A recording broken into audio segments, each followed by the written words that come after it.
হাত চুলকাচ্ছে। মুসা নবীর হাতত বল আছে না নাই, যে হাতের চর দিয়ে আজরাইলের চোখের মুনি উল্টে দিছে। কি মনে করতেছেন মুসা নবীর হাতের মধ্যে পাওয়ার আছে না নাই? আজরাইল খালি সালাম দেয়নি, সালাম না দেয় বলতেছে ও আল্লাহ নবী মুসা, আমি আপনার জান কবজ করবার চাই। মুসা বলতেছে হ্যাঁ। আজরাইল কই কিরে আমার ডাকতেছে, তার মানে সবাই গজল গায়ে বারের মতন ফিরে যাও রে আজরাইল মিনতি করিয়া কই তোমারে রে। আর মুসা নবী কি বলতেছে আয়।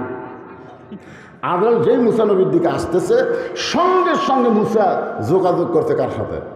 আজরাইল আসতেছে আর মুসা তার আগে আল্লাহকে বলতেছে আল্লাহ আমি একটা নবী আমার সালাম না দিয়া জান কবজ করবার চাই, ই তো মস্ত বড় বেয়াদব। আল্লাহ বলতেছে তুমি কি করবে? বলার কান সারাতে একটা চর মারো।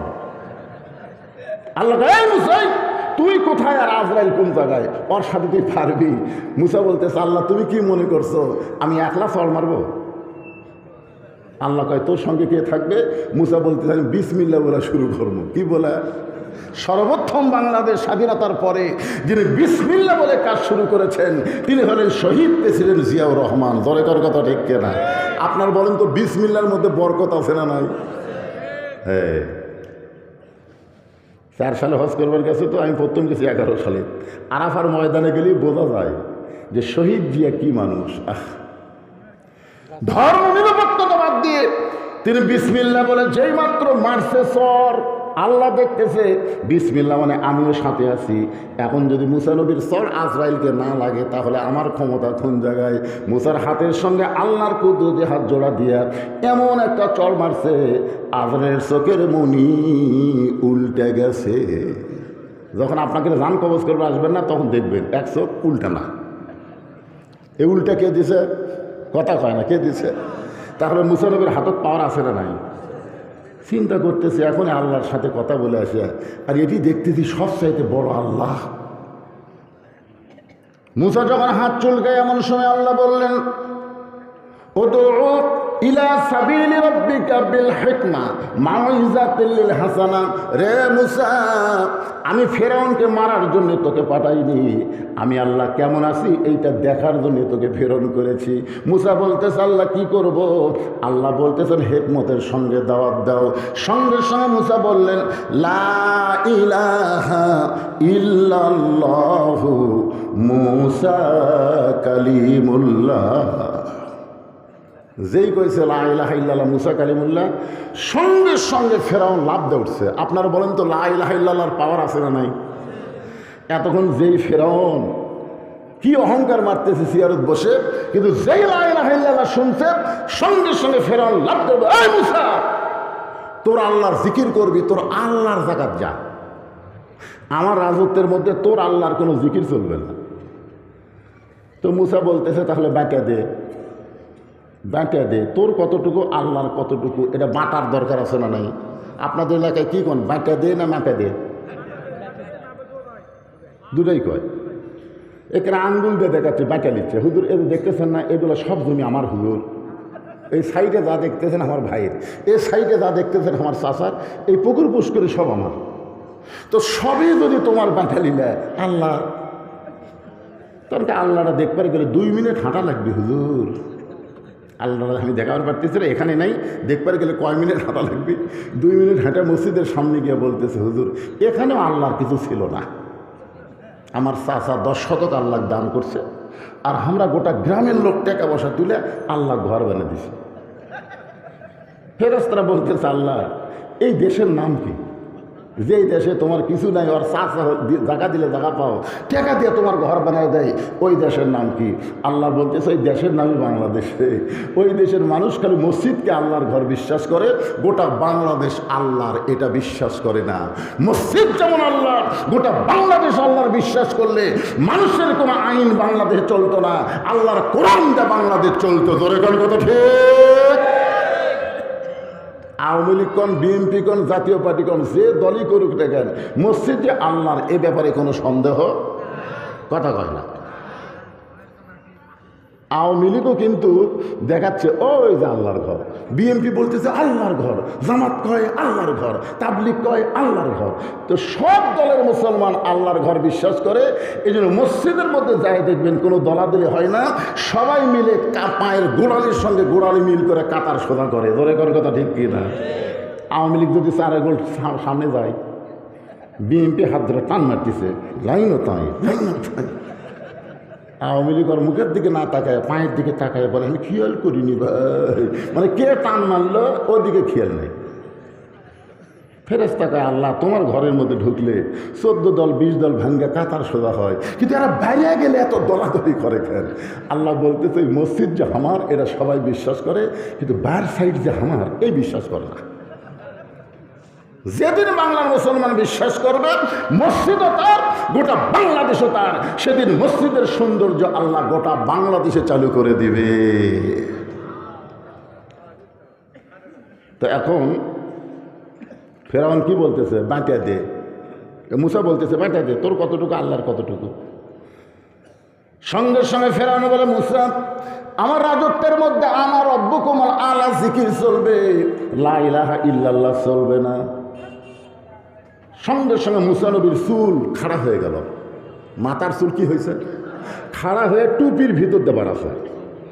মুসা নবী যখন রাগ করে তখন সব চুলগুলা খাড়া হয়। আল্লাহ বলে মুসা তুমি যেভাবে রাগ করেছো আমার অর্ডার হলো এখন তুমি দৌড় দেও। মুসা বলতেছে আল্লাহ কেবল মোশান দিচ্ছি। আল্লাহ বলতেছে আমার অর্ডার হলো দৌড় দেও। 15.5 বছর আমরা দৌড়াদৌড়ি করছি, কি কোন দৌড়াননি? আর হাসিনা কি বলে আমার ভয়ে বিএনপি বাড়ির থাকে না, আমার ভয়ে জামাত বাড়ি ছাড়ছে, আলুর বাগুড়ের মধ্যে লুকে আছে। আমার ইবাদত ছাড়া কোনো কাজ নাই তো। কার ইবাদত? আল্লাহ। আমরা আল্লাহর ইবাদত করব, বিনিময়ে আল্লাহ আমাদেরকে জান্নাত দিয়ে দিবেন। বাকি তো জান্নাত কি পাচ্ছেন না পাবেন? বাকি বাকি বাকির উপরে খুব একটা ঝাঁকি নেই। জান্নাত বানাইছেন কে? আল্লাহ বানায়নি। আল্লাহ হুকুম দিয়েছেন, আল্লাহর হুকুমে ফেরেশতারা বানাইছেন। আল্লাহ কোনো কাজই করে না, আল্লাহর কোনো কাজ নাই। আল্লাহ খালি হুকুম করে। জোরে কোন কি করে? হাকিম হয়ে হুকুম করে। আল্লাহ কোনো কাজ করে? এই যে আমরা এখানে বসে আছি এটা কে দেখতেছে? আল্লাহ ফেরেশতা পাঠাইছে। আল্লাহ ফেরেশতা পাঠাইছে, অসংখ্য ফেরেশতা এখানে এসে আল্লাহর হুকুমে আমাদেরকে দেখতেছে। বলেন সুবহানাল্লাহ। আমরা সারা জীবন যে পাপ করি নেকি করি এগুলো কি আল্লাহ দেখে না? কিন্তু লেখে কে? দেখছেন? এগুলো ফেরেশতারা লেখে, 2 কান্দে 2টা ফেরেশতা আছে। তো আল্লাহ জান্নাত বানাইছেন ফেরেশতার মাধ্যমে। আল্লাহ হুকুম করেছেন, আল্লাহর হুকুম অনুযায়ী ফেরেশতারা জান্নাত তৈরি করেছেন। ফেরেশতাদের সর্দারের নাম হলো ফেরেশতা জিবরাইল। একদিন সাহস করে আল্লাহকে বলতেছে আল্লাহ এত বড় জান্নাত বানাইলাম, এই জান্নাতটা একটু দেখবার চাই। আল্লাহ বললেন তোমার দরখাস্ত মঞ্জুর। সুবহানাল্লাহ বলেন। ফেরেশতা জিবরাইল চমকে উঠছে যে আল্লাহ চাওয়া মাত্রই আপনি আমাকে দিয়ে দিলেন। আল্লাহ বলে কি দিছি একটু চিন্তা করো। তুমি জান্নাত দেখবার চাইছা, আমি তোমাকে দেখার হুকুম দিলাম, কিন্তু জান্নাতে থাকার কোনো জায়গা তোমার হবে না। জোরে কেন সুবহানাল্লাহ। জান্নাতে কারা থাকবে? কোরআনে আগেই তো আপনারা শুনলেন কেবলমাত্র বান্দা বান্দিরা, এছাড়া কেউ জান্নাতে থাকতে পারবে না। ফেরেশতা জিবরাইল বললেন আল্লাহ দেখার সুযোগ যখন পাইছি আমি একটু দেখবার চাই। আল্লাহর হুকুমে জিবরাইল জান্নাত দেখার জন্য জিবরাইলকে আল্লাহ তাআলা 600 পাখা দিয়েছে। জোরে কোন কয়শো পাখা? 600। ফেরেশতা জিবরাইলের 600 পাখা দিয়ে যদি উড়াল দেয় তাহলে তার গতি কেমন হয়? একবার ফেরেশতা জিবরাইল নবীর কাছে আসলেন। আল্লাহ নবী বলেন জিবরাইল লহে মাহফুজ থেকে আমি নবীর কাছে আসতে তোমার কত সময় লাগে? মানে কোরআন শরীফের আয়াত নিয়ে আমি নবীর কাছে আসতে তোমার সময় লাগে কত? ফেরেশতা জিবরাইল বললেন হুজুর চোখ বন্ধ করবেন আর খুলবেন, এর বেশি সময় লাগবে না। সুবহানাল্লাহ। তাহলে জিবরাইলের গতি আলোর গতির চাইতেও কোটি কোটি গুণ বেশি। আলোর কিন্তু একটা গতি আছে, আছে না নাই? 1,86,000 প্রতি সেকেন্ডের গতি, লক্ষ বর্গমাইল। এটা হচ্ছে আলোর গতি। তার চাইতেও বেশি গতি হলো জিবরাইলের। ফেরেশতা জিবরাইল 600 পাখা নিয়ে জান্নাত দেখার জন্য উড়াল দিলেন, জান্নাত দেখার জন্য। এই দুনিয়ার 1 বছর পর্যন্ত জান্নাত দেখলেন, কিন্তু জান্নাতের সীমানা পাইলেন না, সীমানা। ফেরেশতা জিবরাইল বললেন, আল্লাহ, দুনিয়ার 1 বছর ধরে উড়াল দিয়ে জান্নাত দেখলাম, এখন পর্যন্ত জান্নাতের সীমানা পেলাম না। এই জান্নাত কত বড়? আল্লাহ বললেন, জান্নাত কত বড়? দুনিয়ার 1 বছর সময়ের উড়াল দিয়া তুমি মাত্র দেখলে 1 আনা। 16 আনার কয় আনা? ফেরেশতা জিবরাইল বলতেছে, তাহলে আর দেখবো না। আল্লাহ বলতেছেন, দেখবো না কেন? জিবরাইল বলতেছে, পরের জায়গা আমার দেখে লাভ কি? আপনার বলেন তো, জান্নাত কি জিবরাইলের জন্যে না আমাদের জন্যে? আমরা আল্লাহর বান্দা, আমাদের জন্যে। পরের জায়গা, পরের জমি, ঘর বানায় আমি রই, আমি কিন্তু জমির মালিক নই। আসার সময় রাস্তা দেখলাম এই সাইডে একটা সেই বাড়ি, আমি কিন্তু 2 বার তাকাছি। তাকানোর পরে এই গান আমার মনে হয়েছে, কে রে, পরের জায়গা পরের বাড়ি, আমার দেখে কোনো লাভ আছে? জোরে কোনো লাভ আছে? ফেরেশতা জিবরাইল বললেন, আল্লাহ আর দেখবো না। কেন দেখবো না? বলে, পরের জায়গা আমার দেখার লাভ কি? আল্লাহ বলে, বুঝলে ঠিক, কিন্তু 1 বছর পরে বুঝলে। জিবরাইলকে বলতেছে, বুঝলা ঠিকই, কিন্তু কয় বছর পরে? আমরা যারা এখানে বসে আছি, আমরাও কিন্তু বুঝবো। কখন বুঝবো? আল্লাহ বললেন, জিবরাইল, তাহলে জান্নাত যখন দেখবা না, জান্নাত থেকে বের হও। ফেরেশতা জিবরাইল বললেন, আল্লাহ, আমার থাকার যখন সুযোগ নাই, বাইর হতে লাগবেই, তো যাওয়ার আগে আপনাকে একটা প্রশ্ন করব। আল্লাহ বলে, কি প্রশ্ন? জিবরাইল বলতেছে, যাদের জন্য এত বড় জান্নাত আপনি বানাচ্ছেন, আমার মনে হয় তারা কোনোদিন জান্নাত দেখে শেষ করতে পারবে না। 600 পাকার উড়াল দিয়ে দুনিয়ার 1 বছরে দেখলাম মাত্র কয় আনা? যার আলোর চাইতে কোটি গুণ বেশি গতি, আর সেই জিবরাইল 1 বছরে দেখলো 1 আনা। তাহলে 16 আনা জান্নাত যাদেরকে আপনি দিবেন, আমার মনে হয় তারা জান্নাত দেখে কোনোদিন শেষ করতে পারবে না। আল্লাহ বলে, জিবরাইল, আমার বান্দাকে তুমি জানো কিন্তু চিনো না। যারা কেন সুবহানাল্লাহ। আমার বান্দা সম্পর্কে তোমার জানা আছে, কিন্তু চেনা নাই। এত বড় জান্নাত আমার বান্দা বান্দির দেখতে কত সময় লাগবে? যদি তুমি জানবার চাও, আগামী জুমার দিনে। কোন দিনে? মুয়াজ্জিন যখন জুমার নামাজের আজান দেবে, ওই আজান শোনার পরে সর্বপ্রথম যে মুসল্লি মসজিদের মধ্যে আসবে, তাকে জিজ্ঞাসা করলেই তুমি জানতে পারবে এত বড় জান্নাত আমার বান্দারা কেমনে দেখবে। সুবহানাল্লাহ বলেন না? আপনাদের কেউ মনে হয় জিবরাইল ফেরেশতার চাইতে আমাদের ক্ষমতা কম না বেশি? যালিকা ফাদলুল্লাহি ইউতিহি মা ইয়াশা, আল্লাহু যুল ফাদলিল আযীম। আল্লাহ তাআলা এত বড় ক্ষমতা বান্দা বান্দীদেরকে দান করেছে। ধরে কোন সুবহানাল্লাহ। আমি সেই ক্ষমতার কথা আজকে কোরআন থেকে বলবো। তার আগে আমি বলতেছি, আপনারা হলেন আল্লাহর বান্দা। সুবহানাল্লাহ বলেন। যারা আমার সামনে বসে আছেন, দাঁড়িয়ে আছেন, সকলকেই অন্তরের অন্তঃস্থল থেকে আমি শুভেচ্ছা জ্ঞাপন করছি। আমার সম্মানিত মা বোনেরা, পর্দার অন্তরালে বসে বসে যারা আলোচনা শুনতেছেন, তাদেরকে শ্রদ্ধা জ্ঞাপন করে এই মুহূর্তে জানতে চাচ্ছি, আপনারা সকলে কেমন আছেন? এই দেখেন, এই ছেলেটা যে এই জায়গাতে এসে বসলো, আপনারা বলেন তো, ওর পায়ের স্যান্ডেল কোথায়? ওই যখন এখানে এসে বসলো, আপনারা অর্ধেক খেয়াল করছেন? আপনার তো নিচে বসে আছেন, খেয়াল নেই।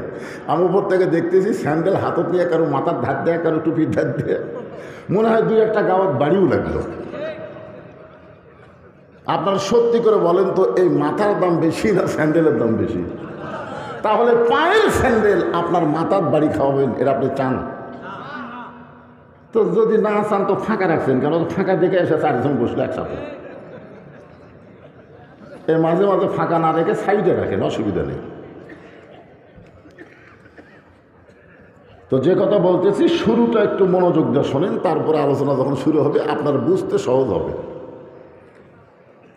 যে আল্লাহ তাআলা আমাদেরকে দয়া করে রহম করে আজকের এই জান্নাতের বাগানে কবুল করেছেন, আমরা খুশি না বেজার? তাহলে জবান খুলে সমস্বরে সকলে বলবো রব্বানা লাকাল হামদ হামদান কাসীরান তাইয়িবান মুবারাকান ফীহি। আমরা আল্লাহর প্রশংসা করলাম। আমাদের মতো ভাগ্যবান কেউ নাই, এমন একজন আল্লাহ পাইছি যার লয় নাই ক্ষয় নাই। আয়াতুল কুরসির প্রথমেই দেখবেন আল্লাহ বলতেছেন আল্লাহু লা ইলাহা ইল্লা হুয়াল হাইয়ুল কাইয়ুম। চেয়ারম্যান সাহেব যাচ্ছে, হ্যাঁ কান্দাবার কথাটা আচ্ছা ঠিক আছে যান। হ্যাঁ চেয়ারম্যান সাহেব মেরে দিচ্ছে যে হুজুরের কাছে কান্দানি লাগবে, কান্দে যাবেন। কি কথা, বাংলাদেশের মানুষ কোন জায়গায় কান্দা লাগবে এটাই জানে না। বাপ মরলে কান্দে না, একটা দুধের গাভী মরছে কান্দিচ্ছে। বাপ মরছে কয় বয়স হলে তো মরবি, বয়স হলে ওরে কি ধৈর্য রে, অর্থ করতে পারি নাই। আর দুধের একটা গাভী দেখে গেছে 2 লাখ টাকা দাম করছে, কিন্তু একটা হার্ট ফেল করে মরিছে। ওরে কান্দন ভাই, গরু মরলে কান্দে, বাপ মরলে কান্দে না। এরা কোন সময় কান্দা লাগবে জানি না। পরে কোন কথা ঠিক কিনা? আল্লাহর প্রশংসা করার কারণ হল গফিরাতপুর হিন্দু জায়গার মধ্যে মুসলমানের বসবাস। সরল বলে নাম কি? গুপি নাথপুর। এই জায়গায় থাকা লাগতো ভগবানের দল, কিন্তু ভগবানের গোষ্ঠী নাই, সব আল্লাহর বান্দারা বসে গেছে। ধরে কোন সুবহানাল্লাহ। এটা ভাগ্য, ভাগ্য। আমাদের ভাগ্য এত ভালো যে আমরা বিশ্ব নবীর উম্মত হওয়ার তৌফিক পেয়েছি। বলেন সুবহানাল্লাহ। নিদানে আখেরাতে তরাইতে পলসে রাতে কান্ডারি হইয়া নবী পার করিবেন সেই তরণী।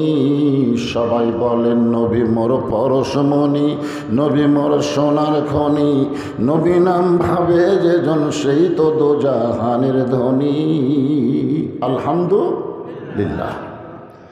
এখন যে কোরআন থেকে সূরা আসর নিয়ে আপনাদের সামনে আলোচনা হবে, আপনারা সবাই এক বাক্যে বলবেন এই কোরআনের মধ্যে কোনো সন্দেহ? সবাইকে বলা লাগবে। এটা কি আমার কথা না আল্লাহর কথা? যিনি কোরআন আমাদেরকে প্রেরণ করেছেন তিনিই কোরআনের প্রথমে বলতেছেন জালিকাল কিতাবু লা রাইবা ফিহি হুদাল লিন-নাস। হুদাল লিন-নাস, এই কোরআনের প্রথমে আপনারা জানেন না। আমি বক্তা ইচ্ছা করে ভুল করলাম, এই কারণেই করলাম আপনাদের কাছে আমি জানবার চাচ্ছি। কারণ এখানে যদি আল্লাহ হুদাল্লিন নাস বলতো তাহলে একটু ফাঁক ফুঁক থাকতো, যে যায় আসবে মাহফিলে তারা হেদাত পাবে। কিন্তু না, এখানে আল্লাহ মুত্তাকিন শব্দ ব্যবহার করে বুঝাই দিলেন কোরআন থেকে পাইকারি হারে হেদাত পাওয়া যাবে না। কোরআন থেকে হেদাত নিতে গেলে মুত্তাকি হওয়া লাগবে। জোরে কোন কথা ঠিক কি না? তো সেই কোরআন আজকে আপনাদের সামনে ছোট্ট একটা সূরা, খুব খেয়াল করবেন, সূরা আসর। আসর শব্দের অর্থ হলো সময়। জোরে বলেন কি? আচ্ছা, 5 ওয়াক্ত নামাজের মধ্যে একটা নামাজের নামও কিন্তু আসরের নামাজ, নাই নাকি? হ্যাঁ, লাইলাতুল মিরাজে আল্লাহ যখন নবীকে 5 ওয়াক্ত নামাজ দিচ্ছেন, আমরা অনেকে বলি নবী 50 ওয়াক্ত পাইছিল। আসার সময় মুসা নবীর সাথে দেখা হলো। মুসা নবী বলল যে আপনার উম্মতেরা 50 ওয়াক্ত পারবি না, আপনি কমাইলে আসেন। নবী আল্লাহর কাছে গেলে আল্লাহ 5 ওয়াক্ত কমাই দিল, 45 ওয়াক্ত নিয়ে আসতেছিল। মুসা নবী বলল পারবে না। এভাবে নবী 9 বার গেছে। কয়বার? শেষে 5 ওয়াক্ত আছে। মুসা নবীর সঙ্গে যখন দেখা হলো, মুসা নবী বললেন এই 5 ওয়াক্তও পারবে না। নবী বললেন আর কমাবার চাই না। এ ওয়াজ বক্তা করেছে, শ্রোতারা শোনার সময় শুনে ওয়াজ শুনে যাচ্ছে আর বলতেছে যদি মুসা নবীর সাথে দেখা না হতো, মানে শ্রোতারাই গল্প করতেছে, যদি দেখা না হতো তাহলে 24 ঘন্টার মধ্যে 50 ওয়াক্ত নামাজ আমরা কেমনে পড়তাম রে? কি ভাবতেছে? যে রাসূল নিজেই বলেছেন ইন্নী বুইসতু মুআল্লিমান, নিশ্চয় আমি শিক্ষক হিসাবে দুনিয়াতে প্রেরিত হয়েছি। জোরে কেন সুবহানাল্লাহ। এ কথাটা আল্লাহ নবী বলেছেন। নবী শিক্ষক হিসেবে দুনিয়াতে এসেছেন। নবীকে শিক্ষা দেওয়ার মতন যোগ্যতা কারো নাই। একমাত্র শিক্ষক হলেন আমার আল্লাহ। জোরে বলেন কে? তো মুসলমান বলতেছে পারবি না, আবার যান, পারবি না, আবার যান, পারবি না, আবার যান। যেই নবীর জুতার পরশে আল্লাহর আরশ ধন্য হয়, সেই নবীকে নয় বার পাঠানোর মতন যোগ্যতা মুসা নবীর নাই। জোরে কোন কথা, ঠিক কথা বলেন না কেন ভাইজান? আপনারা বলেন তো, বাইতুল মুকাদ্দাসে যে দুই রাকাত নামাজ হলো, কয় রাকাত? এই 2 রাকাত নামাজের ইমামতি কে করছে? মুসা নবী না আমাদের নবী? এই নামাজ পাওয়ার আগেই কিন্তু 2 রাকাত নামাজ পড়ছে। আল্লাহর আরশে যাওয়ার আগেই এই দুনিয়ায় বাইতুল মুকাদ্দাসে নবী 2 রাকাত নামাজ পড়াচ্ছেন। তার মানে বোঝা গেল ওই সময় মুসা নবী ইমাম হওয়ার যোগ্য হয়নি, ইমাম হয়েছে আমাদের নবী। যার কারণে আমাদের নবীর একটা ডিগ্রি হলো ইমামুল আম্বিয়া, ইমামুল মুরসালিন।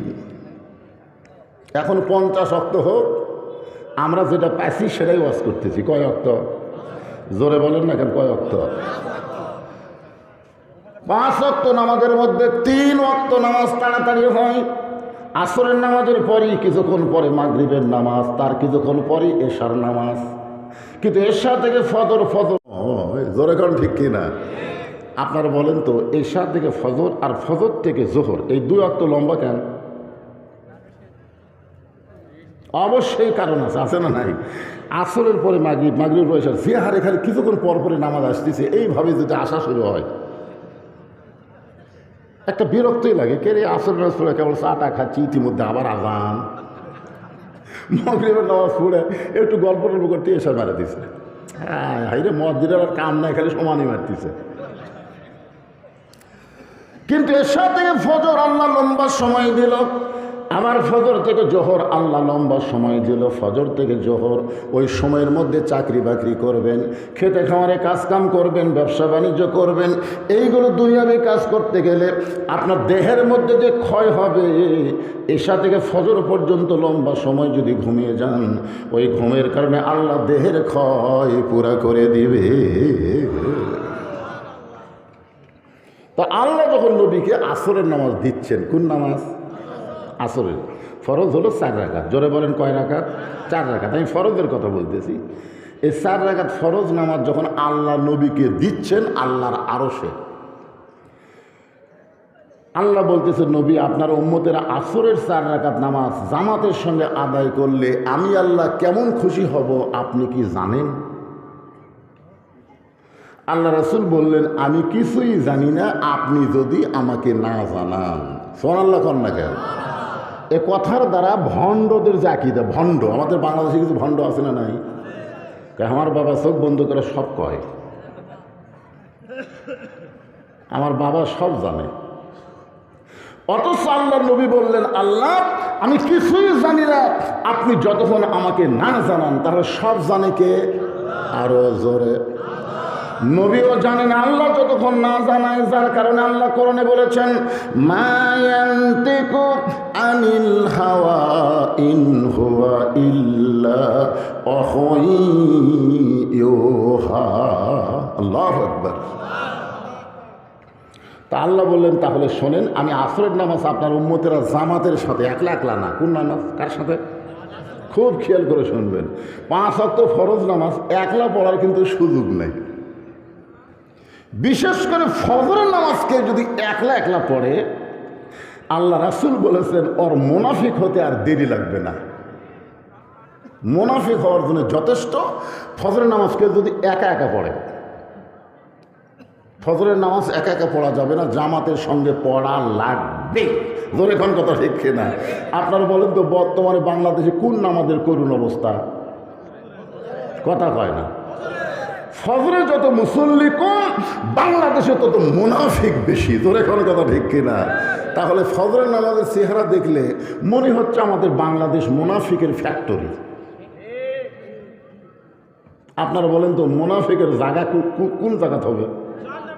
হাই সর্বনাশ রে, যে ধরে কইছে যারা কাফের, যারা বেঈমান, তারা থাকবে জাহান্নামের উপরে, আর মুনাফিকেরা থাকবে জাহান্নামের নিচে। আল্লাহ রাসূল বলেছেন কাফের বেঈমান পেশাব পায়খানা করবে, নিচে থেকে মুনাফিকেরা খাবে। নাউজুবিল্লাহ, জোরে কর। এখন ফজরের নামাজ জামাতে কারা কারা পড়তেছেন না? কারা কারা পড়েন না? পড়েন তো ঠিকই, কিন্তু জামাত পড়তেছেন না, তাদের খবর কি? সময় পায় না, সময় আল্লাহ বাইর করে দিবি, দেরি করেন। একটু মনোযোগ দিয়ে শোনেন। আসরের 4 রাকাত ফরজ নামাজ যখন আল্লাহ নবীকে দিচ্ছেন, আল্লাহ বলতেছেন হাবিব গো, এই আসরের নামাজ জামাতের সঙ্গে আপনার উম্মতের আদায় করলে আমি আল্লাহ কেমন খুশি হব আপনি কি জানেন? রাসূল বলেন আমি জানি না। আল্লাহ বলে তাহলে আমি আপনারে জানাই। এই যে কোরআন শরীফের আপনারা ওয়াজ শুনবেন, আপনারা বলেন তো এই কোরআন শরীফের মধ্যে সবচাইতে বেশি আল্লাহ কোন নবীর নাম উল্লেখ করছেন? মানে আপনারা সবাই কোরআন পড়েন না, তো বুঝবেন কেমনে? ওই একটু পড়ে মেরে দিছে মুছে, ঠিকই তো তাই। সমস্ত নবীদের চাইতে আল্লাহ মুসা নবীর কথা এই কোরআন শরীফে বেশিবার উল্লেখ করেছেন। মুসা নবী মাঝে মাঝে একটা জায়গায় যাইয়া আল্লাহর সঙ্গে কথা বলতেন। সে জায়গার নাম হলো তুর পাহাড়। ধরে বলেন জায়গার নাম কি?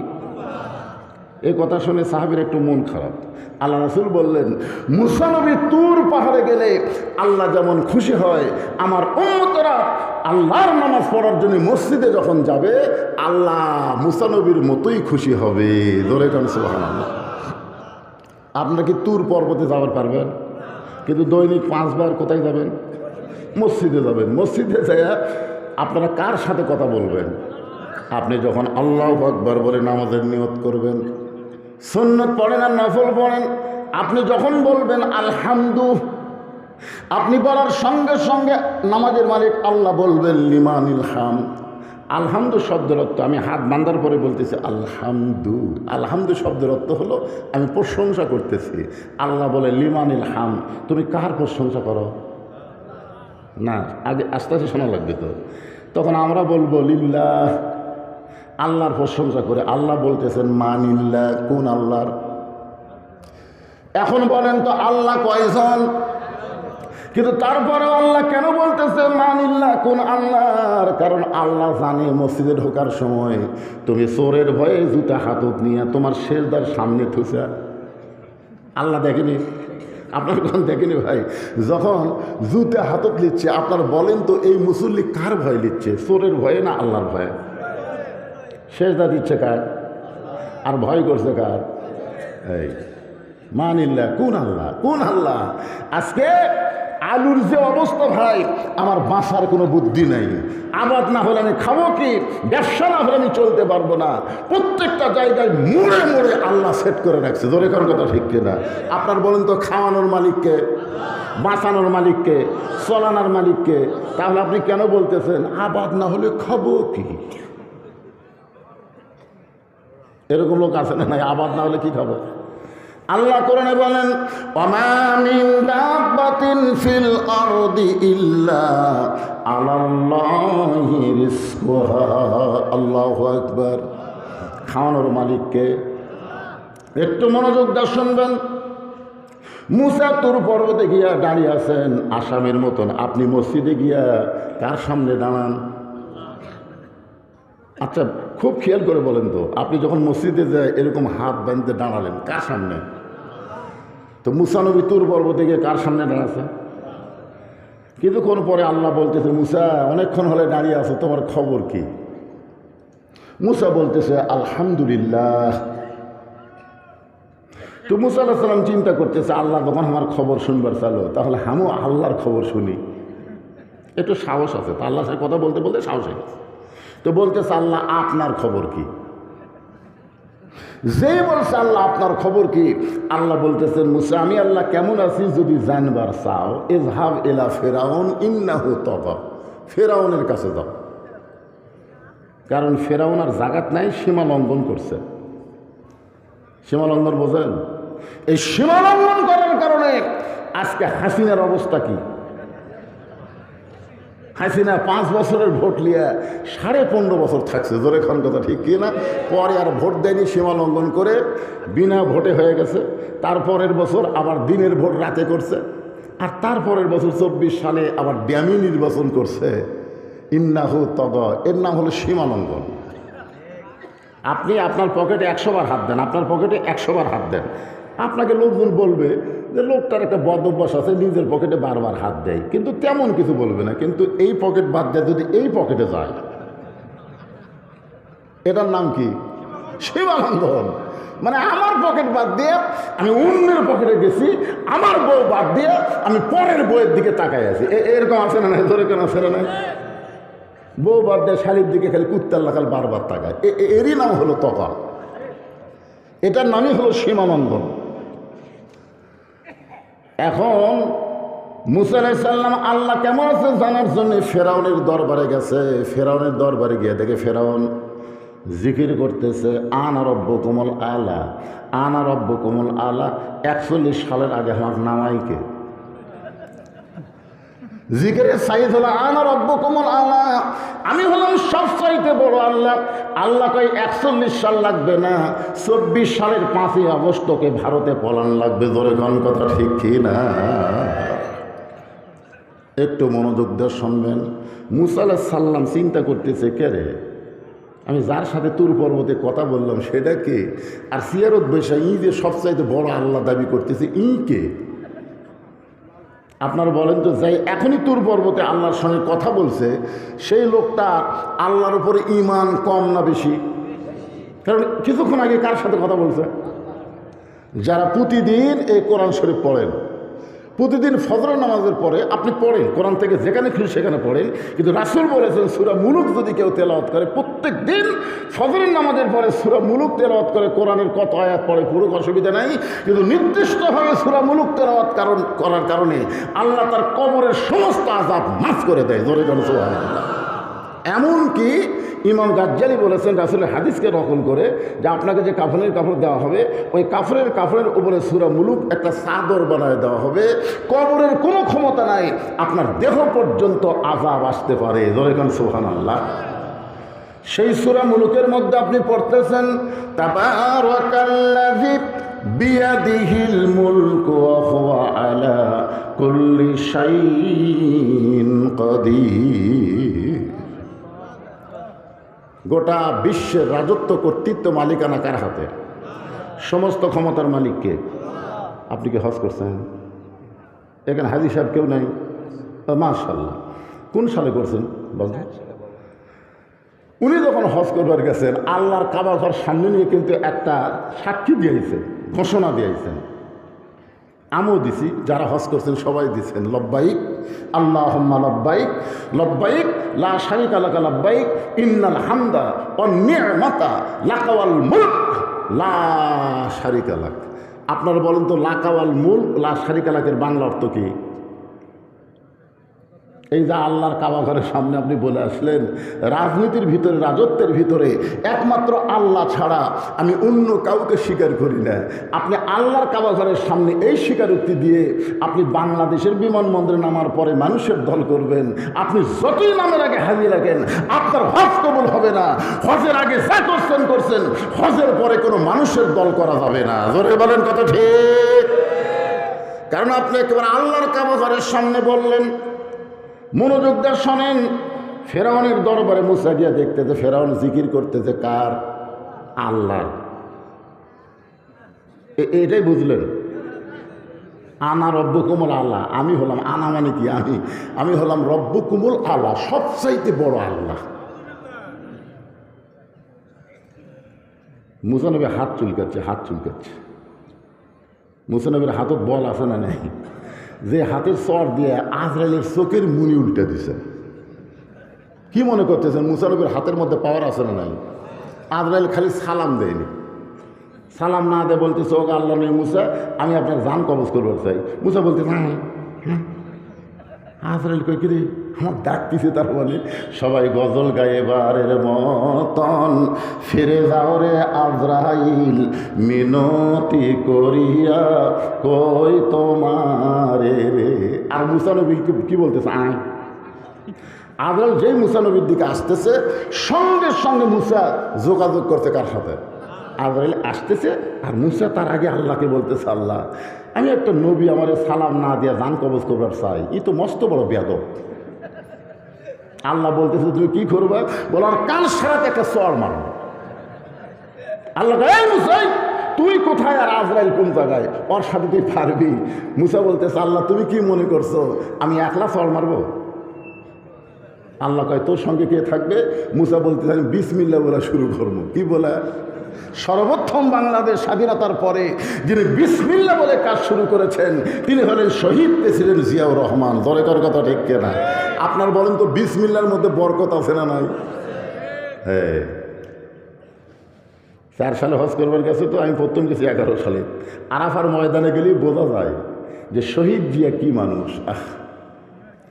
ধর্ম নিরপেক্ষতা বাদ দিয়ে তিনি বিসমিল্লাহ বলে যেই মাত্র মারছে সর, আল্লাহ দেখতেছে বিসমিল্লাহ মানে আমিও সাথে আছি। এখন যদি মুসা নবীর সর আজরাইলকে না লাগে তাহলে আমার ক্ষমতা কোন জায়গায়? মুসার হাতের সঙ্গে আল্লাহর কুদরতে হাত জোড়া দিয়া এমন একটা চড় মারছে আজরাইলের চোখের মনি উল্টে গেছে। যখন আপনাকে জান কবজ করবে আসবেন না তখন দেখবেন এক চোখ উল্টা না। এই উল্টা কে দিছে? কথা কয় না, কে দিছে? তাহলে মুসা নবীর হাতত পাওয়ার আছে না নাই?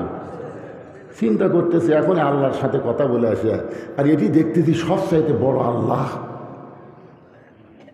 মুসা যখন হাত চুলকায় এমন সময় আল্লাহ বললেন উদউ ইলা সাবিলি রাব্বিকা বিল হিকমা মাউইযাতিল হাসানা। রে মুসা, আমি ফেরাউনকে মারার জন্য তোকে পাঠাইনি, আমি আল্লাহ কেমন আছি এইটা দেখার জন্য তোকে প্রেরণ করেছি। মুসা বলতেছে আল্লাহ কি করব? আল্লাহ বলতেছেন হিকমতের সঙ্গে দাওয়াত দাও। সঙ্গে সঙ্গে মুসা বললেন লা ইলাহা ইল্লাল্লাহু মুসা কালিমুল্লাহ। যেই কইছে লা ইলাহা ইল্লাল্লাহ মুসা কালিমুল্লাহ, সঙ্গে সঙ্গে ফেরাউন লাফ দিয়ে উঠছে। আপনারা বলেন তো লা ইলাহা ইল্লাল্লাহর পাওয়ার আছে না নাই? এতক্ষণ যেই ফেরাউন কি অহংকার মারতেছে সিয়ারত বসে, কিন্তু যেই লা ইলাহা ইল্লাল্লাহ শুনছে সঙ্গে সঙ্গে ফেরাউন লাফ দিয়ে এই মুসা তোর আল্লাহর জিকির করবি, তোর আল্লাহর জাকাত যা, আমার রাজত্বের মধ্যে তোর আল্লাহর কোনো জিকির চলবে না। তো মুসা বলতেছে তাহলে বাঁটা দে, বাঁটা দে, তোর কতটুকু আল্লাহর কতটুকু এটা বাঁটার দরকার আছে না নাই? আপনাদের এলাকায় কি কোন বাঁটা দে না মাপা দে? দুটাই কয়। এখানে আঙ্গুল দিয়ে দেখাচ্ছে বাঁটা নিচ্ছে। হুজুর এ দেখতেছেন না এগুলো সব জমি আমার হুজুর, এই সাইডে যা দেখতেছেন আমার ভাইয়ের, এই সাইডে যা দেখতেছেন আমার চাচার, এই পুকুর পুষ্করি সব আমার। তো সবই যদি তোমার বাঁটা নিলে আল্লাহ, তখন আল্লাহটা দেখবার গেলে 2 মিনিট হাঁটা লাগবে হুজুর। আল্লাহ আমি দেখাবার পারতেছি না, এখানে নাই, দেখবার গেলে কয় মিনিট হাঁটা লাগবে? 2 মিনিট হাঁটা মসজিদের সামনে গিয়ে বলতেছে হুজুর এখানেও আল্লাহর কিছু ছিল না, আমার চাচা 10 শতক আল্লাহ দান করছে, আর আমরা গোটা গ্রামের লোক টাকা পয়সা তুলে আল্লাহ ঘর বানিয়ে দিছে। ফেরেশতারা বলতেছে আল্লাহ এই দেশের নাম কি? যেই দেশে তোমার কিছু নাই, ওর চাচা জায়গা দিলে জায়গা পাও, টাকা দিয়ে তোমার ঘর বানিয়ে দেয়, ওই দেশের নাম কি? আল্লাহ বলতেছে ওই দেশের নামই বাংলাদেশে। ওই দেশের মানুষ খালি মসজিদকে আল্লাহর ঘর বিশ্বাস করে, গোটা বাংলাদেশ আল্লাহর এটা বিশ্বাস করে না। মসজিদ যেমন আল্লাহর, গোটা বাংলাদেশ আল্লাহর বিশ্বাস করলে মানুষের কোনো আইন বাংলাদেশে চলতো না, আল্লাহর কোরআন দিয়ে বাংলাদেশ চলতো। ধরে কোন কথা ঠিক? আওয়ামী লীগ কোন, বিএনপি কোন, জাতীয় পার্টি কোন, যে দলই করুক দেখেন মসজিদ যে আল্লাহর এ ব্যাপারে কোনো সন্দেহ কথা কয় না। আওয়ামী লীগও কিন্তু দেখাচ্ছে ওই যে আল্লাহর ঘর, বিএনপি বলতেছে আল্লাহর ঘর, জামাত কয় আল্লাহর ঘর, তাবলিগ কয় আল্লাহর ঘর। তো সব দলের মুসলমান আল্লাহর ঘর বিশ্বাস করে, এই জন্য মসজিদের মধ্যে যাই দেখবেন কোনো দলাদলি হয় না, সবাই মিলে পায়ের গোড়ালির সঙ্গে গোড়ালি মিল করে কাতার সোজা করে। ধরে করার কথা ঠিক কি না? আওয়ামী লীগ যদি 4 গোল সামনে যায়, বিএনপি হাত ধরে টান মারতেছে, লাইনও তাই লাইনও তাই। আওয়ামী লীগ ওর মুখের দিকে না তাকায় পায়ের দিকে তাকায় বলে আমি খেয়াল করিনি ভাই, মানে কে টান মারলো ওদিকে খেয়াল নেই। ফেরেশতা কয় আল্লাহ তোমার ঘরের মধ্যে ঢুকলে 14 দল 20 দল ভাঙ্গা কাতার সোজা হয়, কিন্তু এরা বাইরে গেলে এত দলাদলি করে কেন? আল্লাহ বলতেছে এই মসজিদ যে আমার এরা সবাই বিশ্বাস করে, কিন্তু বাইর সাইড যে আমার এই বিশ্বাস করে না। যেদিন বাংলার মুসলমান বিশ্বাস করবে মসজিদও তার, গোটা বাংলাদেশও তার, সেদিন মসজিদের সৌন্দর্য আল্লাহ গোটা বাংলাদেশে চালু করে দিবে। তো এখন ফেরাউন কি বলতেছে? বাঁটা দে। মুসা বলতেছে বাঁটা দে, তোর কতটুকু আল্লাহর কতটুকু।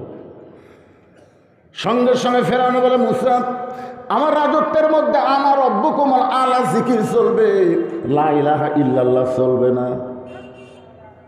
সঙ্গে সঙ্গে মুসা নবীর চুল খাড়া হয়ে গেল। মাথার চুল কি হয়েছে? খাড়া হয়ে টুপির ভিতর দেবার আছে। মুসা নবী যখন রাগ করে তখন সব চুলগুলা খাড়া হয়। আল্লাহ বলে মুসা তুমি যেভাবে রাগ করেছো আমার অর্ডার হলো এখন তুমি দৌড় দেও। মুসা বলতেছে আল্লাহ কেবল মোশান দিচ্ছি। আল্লাহ বলতেছে আমার অর্ডার হলো দৌড় দেও। 15.5 বছর আমরা দৌড়াদৌড়ি করছি, কি কোন দৌড়াননি? আর হাসিনা কি বলে আমার ভয়ে বিএনপি বাড়ির থাকে না, আমার ভয়ে জামাত বাড়ি ছাড়ছে, আলুর বাগুড়ের মধ্যে লুকে আছে আমার। কি মনে করতেছেন মুসা নবী কি ফেরাউনের ভয় করছে? কথা কয় না রে ভাই, চুল খারাপ হয়ে গেছে এখন লাগাবি। ইতিমধ্যে আল্লাহ হুকুম করলো মারো দৌড়। আল্লাহর হুকুমকে পালন করতে মুসা যখন দৌড়ায় ফেরাউন বলতেছে আমার ভয়ে দৌড়ায় রে সাঙ্গভঙ্গ, চলো আমরা ফেরাউনকে একটু ধাওড়ায় রেখে আসি। কিছুক্ষণ পর মুসা নবী তাকায় দেখে ফেরাউন তার দলবল নিয়ে আসতেছে। আল্লাহ বলে মুসা রে পিছন দিকে তাকাস না, সামনের দিকে দৌড়া। মুসা বলতেছে আল্লাহ দুনিয়ার সমস্ত মানুষ মনে করবে আমি মুসা ফেরাউনের ভয়ে দৌড়াই। আল্লাহ বলতেছে মানুষ কি মনে করলো সেটা পরের কথা, জাগা মতো যা, আমি আল্লাহ ওরে সাইজ করব। 24 সালের 5ই আগস্ট আসা লাগবি তো, তার আগে তো সাইজ হবি না। কারণ বিএনপিরা সব ঘরের মধ্যে আছে, জামাত ইসলাম কুটি লুকা ছিল খুঁজে পাওয়া যাচ্ছিল না। হায় হায় জামাত যা ছিল বোঝাই যাচ্ছিল না। বিএনপি মাঝে মধ্যে একটু ভাড়া বাড়ছে, কিন্তু ও যে ভয় দেখায়। কিন্তু মুসার দুষ্টি আবু সাইদ রংপুরে যখন 2 হাতকে প্রসারিত করে দিল আল্লাহ তখন একটা জায়গা দিছে। জোরে কোন কথা ঠিক কিনা ভাইজান? একটু মনোযোগ দিয়ে শুনবেন। ফেরাউন তার সাঙ্গপাঙ্গ নিয়ে দৌড়াই, মুসা নবীও দৌড়াই। যেই মাত্র সাগর সামনে পড়েছে, এখন মুসা নবী দৌড়াবার চাইলেও তো আর পারে না, সামনে সাগর। মুসা বলতেছে আল্লাহ কি করব? আল্লাহ বলতেছে ব্রেক কর। যেই ব্রেক করছে ফেরাউন সৈন্যদের নিয়ে এসে বলতেছে মুসা আর পলাবার পারবি না, আমরা সৈন্যরা 3 দিকে অস্ত্র শস্ত্র নিয়ে দাঁড়াই আছি, সামনে হচ্ছে সাগর, সামনে হলো সাগর। বর্তমান হাসিনার ফাঁসি দেওয়ার পরে ভারত কি করছে? এই বাংলাদেশ একটাবার খেয়াল করে দেখো, 3 দিকে আমরা ভারত, একদিকে সাগর, পলাবা কোন দিক দিয়ে? একই অবস্থা মুসা নবীর হয়েছে, দেখেন একই অবস্থা। ফেরাউন বলতেছে আমরা সবাই 3 দিকে লাঠি সোটা নিয়ে দাঁড়ায় আছি, সামনে সাগর, পলাবা কোন দিক দিয়ে? সঙ্গে সঙ্গে আল্লাহ জানাই দিলেন নাসরুম মিনাল্লাহি ওয়া ফাতহুন কারীব ওয়াবাশশিরিল মুমিনিন। আমার সঙ্গে যারা পারেন তারা পড়েন হাসবিয়াল্লাহু নিমাল ওয়াকিল ওয়া নিমাল মাওলা ওয়া নিমান নাসির। আল্লাহ বলে মুসা তোমার হাতের মধ্যে কি আছে? বলে লাঠি, মারো বাড়ি। মুসা বলতে আছে আল্লাহ যত লক্ষ লক্ষ লাঠি লিয়ে খাড়ায় আছে, এটি আমার 1 লাঠির খাওয়া আছে? আল্লাহ বলে মুসা আমি কোন জায়গায় বাড়ি মারা কইছি? সাগরে একটা বাড়ি বসাও।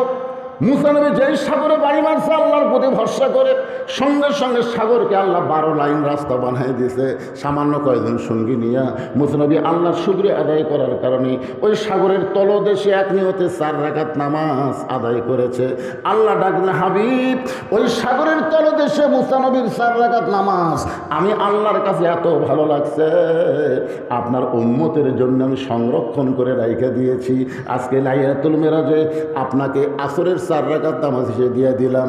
এই 4 রাকাত নামাজ যখন আপনার উম্মতেরা জামাতের সঙ্গে আদায় করবে, আমি আল্লাহ মুসা নবীর সমপরিমাণ সওয়াব তার আমল নামায় দিয়ে দিব। সূরাটার নাম কি? আর আমি আপনাদের ফজিলত শোনালাম আসরের নামাজের। এখন আসেন যুবক যারা বসে আছো, বাবা তোমাদের জন্য আজকে এই ওয়াজটা করা। আসর শব্দের অর্থ হলো সময়। সময়ের দাম বোঝে না, সারা জীবন ঘুষের চাকরি করছে, এখন চাকরি রিটায়ার হয়ে গেছে, এখন সময়ের গুরুত্ব দিছে। নামাজ পড়ে কাঁদতেছে আর বলতেছে, আল্লাহ আমি আর জীবনে ঘুষ খাবো না, আমি আর জীবনে ঘুষ খাবো না। 2 কান্দের ফেরেশতাকে আল্লাহ আর কান্দর থেকে আমরা লেখমুখী।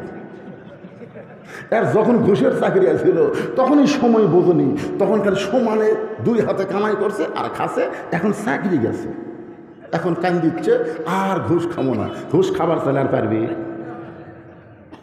সারা জীবন শয়তানি করেছে আর বুড়া বয়সে মসজিদে সিয়ারি লেগেছে, এরকম কিছু মুসল্লি আছে না? নাই জোরে করে আছে না? সারা জীবন শয়তানি করছে, যৌবনকালে নামাজ পড়েনি, এখন বুড়াকালে যারা 27 গুণ সওয়াবের জন্য মসজিদে গেছে, এরকে সওয়াবই ক্যান্সেল করে দিচ্ছে। আপনারা বলেন তো, মসজিদে নামাজ পড়লে 27 গুণ সওয়াব একা একা পড়লে, জোরে করে একা একা পড়লে কখন পড়লে? জামাতের সাথে নামাজ পড়ার নিয়ম কি? যার যেখানে খুশি খাড়া হবে না, কাতার সোজা করে দাঁড়ান লাগবে। কাতার সোজা করে দাঁড়াবার গেলে রাসূল বলেছেন পায়ের গোড়ালির সঙ্গে গোড়ালি মিল করে দাঁড়ান লাগবে। তাহলে যে বেটা সিয়ারি লেগেছে এর গোড়ালি কোন জায়গায়? তাহলে কোনো ব্যক্তির পায়ের গোড়ালি যদি সামনে যায়, ওই কাতারে যত মুসল্লি আছে নামাজের সব পাবে, কিন্তু জামাতের সব পাবে না। জামাতের সব আদায় করতে গেলে 4 জন মুসল্লি এসে আর 4 সিয়ারের পাও ধরা কান্দর তোলা লাগবে। যেরকম খাটনি তোলে খাটনি মনে করে সিয়ারের পাও ধরে 4 জন ধরে বারান্দা থুয়ে এসে পায়ের গোড়ালি ঠিক করা লাগবে।